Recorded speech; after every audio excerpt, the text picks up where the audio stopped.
Okay, so we have Steven Radzikowski here, who has designed a new B-24 solo game. And this is going to be a game where you control the crew of a B-24 plane, and you're going to be assigned to missions in Europe. Now, this isn't your ordinary print and play game, and I saw on your website you call this game yourself a mega print and play game. And after looking over the component list, I have to say that I agree. There are escorts, fighter planes, and there's even submarines in your game. And instead of resolving game events on the traditional charts that we see on B-17, there's going to be a game card system where you resolve the events with game cards. And there's quite a lot of these game cards. So I saw that you also put together a guide of how you would, create or make this print and play game for yourself. Do you have any general idea of how long it would take? For someone like me, I never put together a print and play game. How long will it take me to from scratch to finish?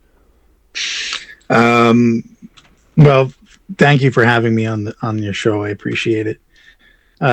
So yeah, I think to cut out all of the cards, that might take some time. I really don't know.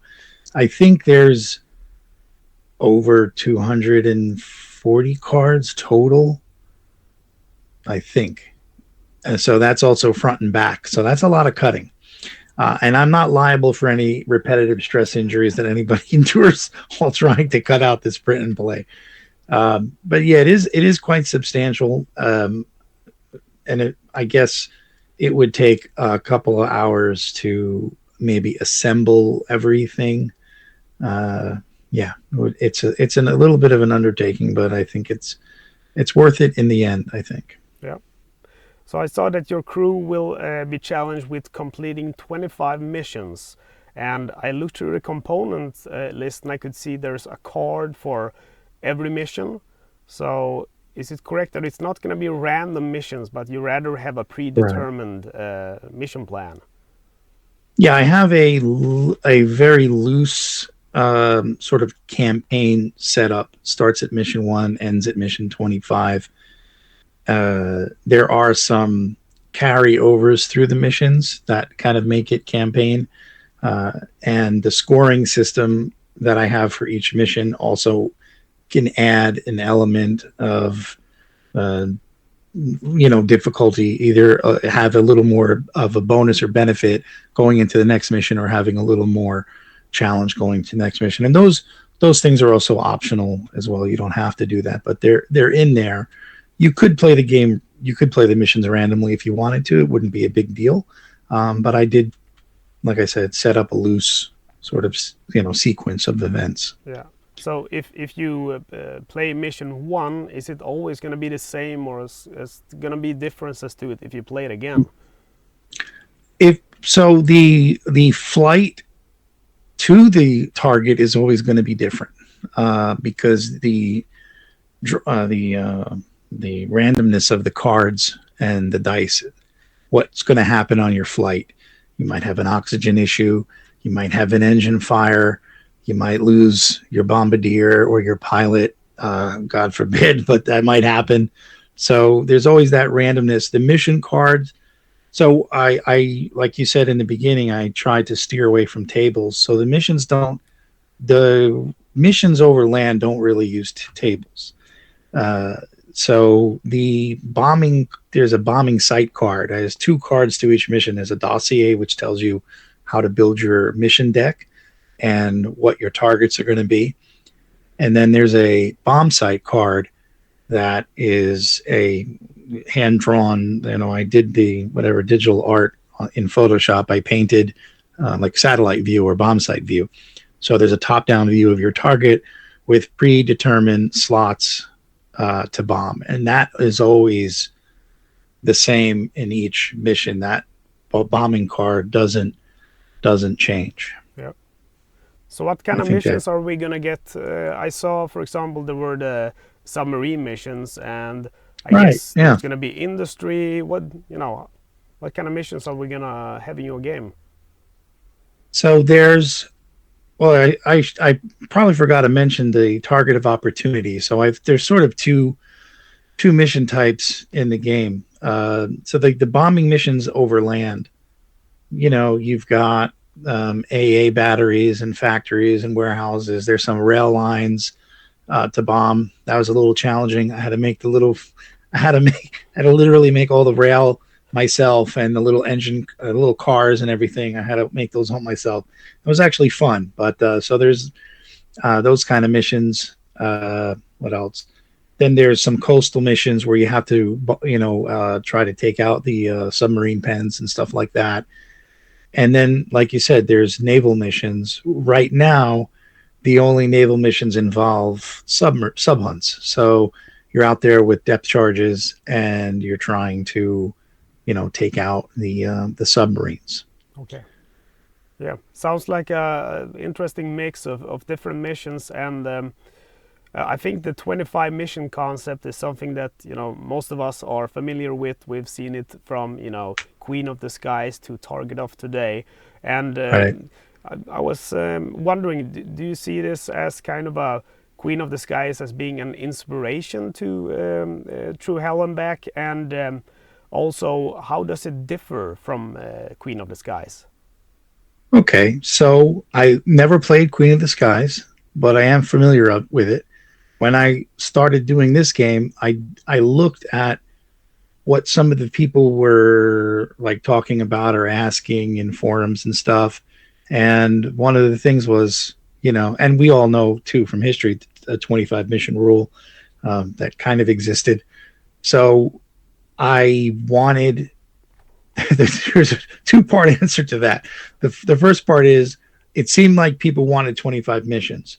The second part was for this game, working by myself on this game, I have to hand draw every single bombing site card.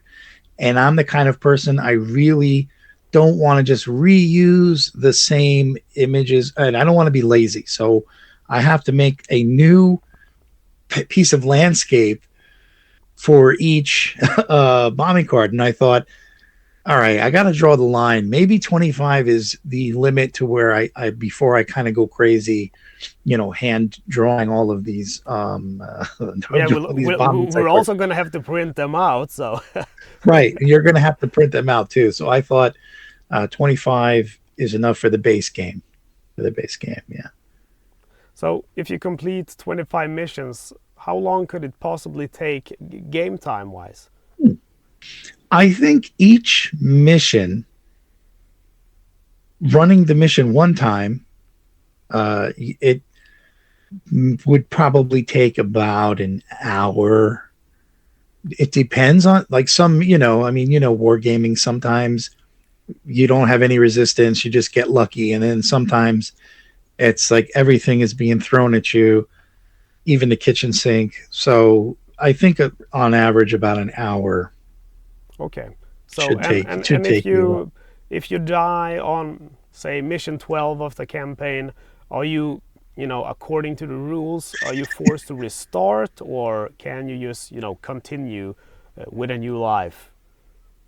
So I do have an alternate crew pack, more cards. I do have an alternate crew pack because each crew member is named. So I personally like to get a little attached to the crew member.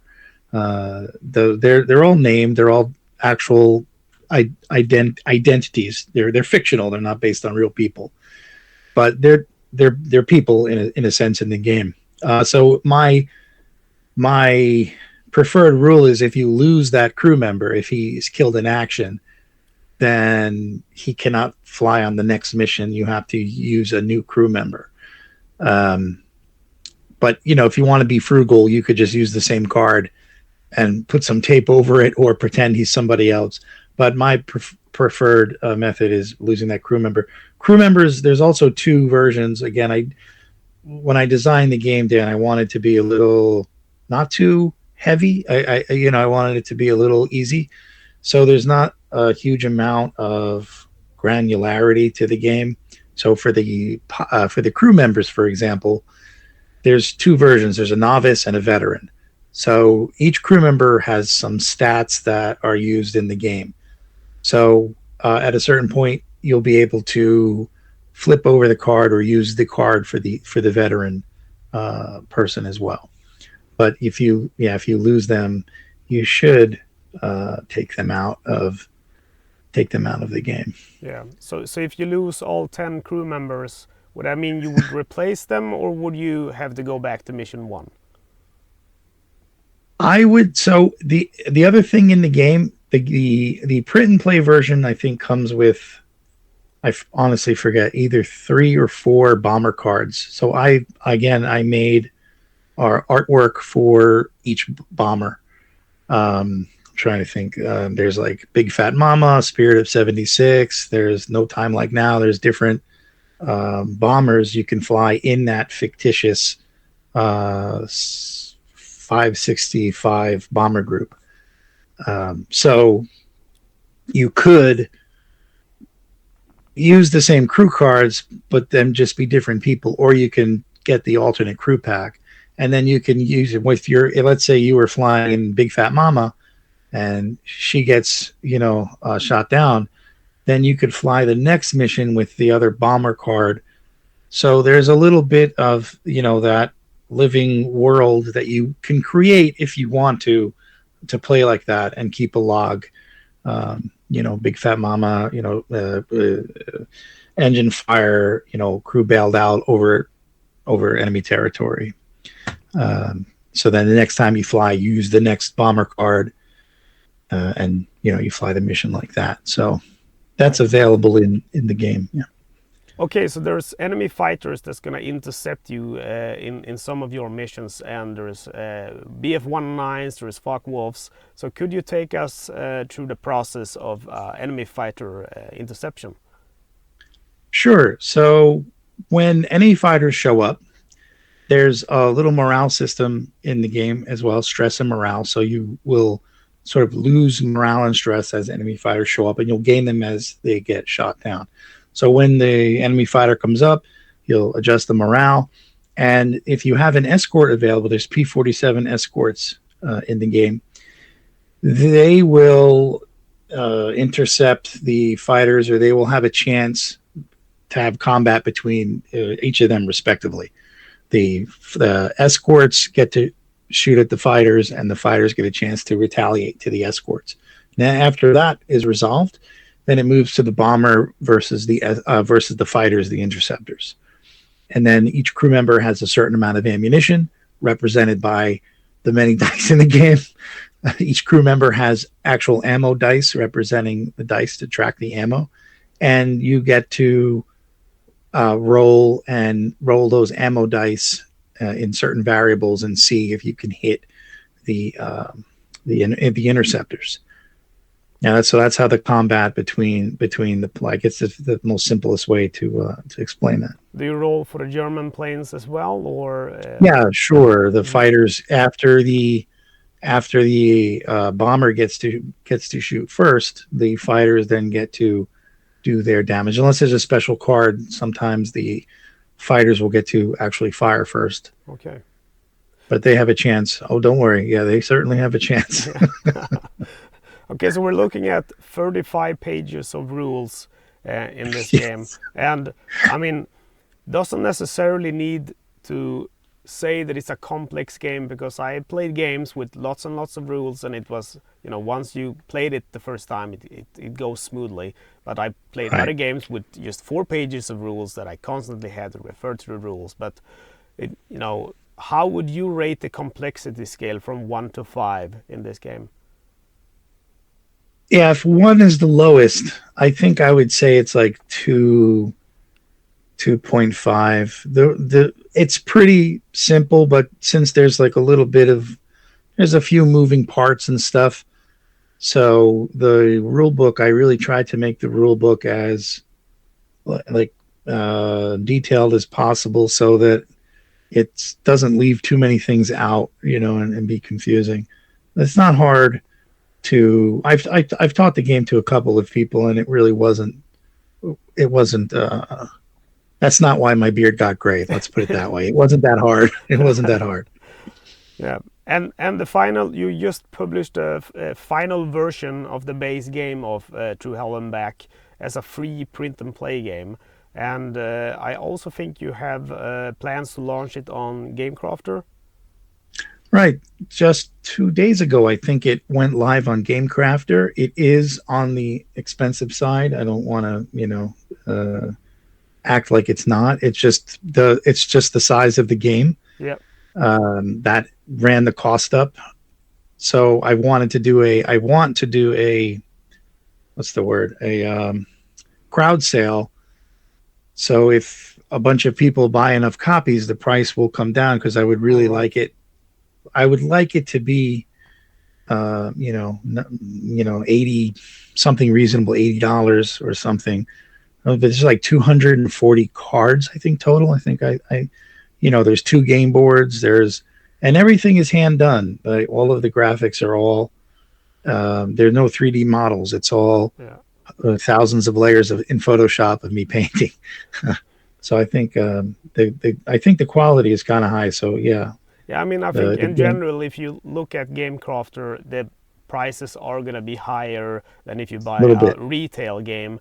But also, on the other hand, if you look at a print and play game, there's a lot of time involved producing that game for yourself. And, you might have to run to a print shop, stuff like that. So, I think personally, I'd rather get it from the GameCrafter, because I'm just not good at craft and skills. And over here in Sweden, we don't have those print shops. So I'd have to print everything, on regular paper and kind of glue it to some cardboard or something. And it never looks as good as a professionally printed. It doesn't. Yeah, I did get the cards professionally printed. I have them over there on the table, actually. Yeah. And they look great. They really look good. Did you get your GameCrafter copy yet? I'm waiting. I'm waiting on it. Should be coming sometime this month.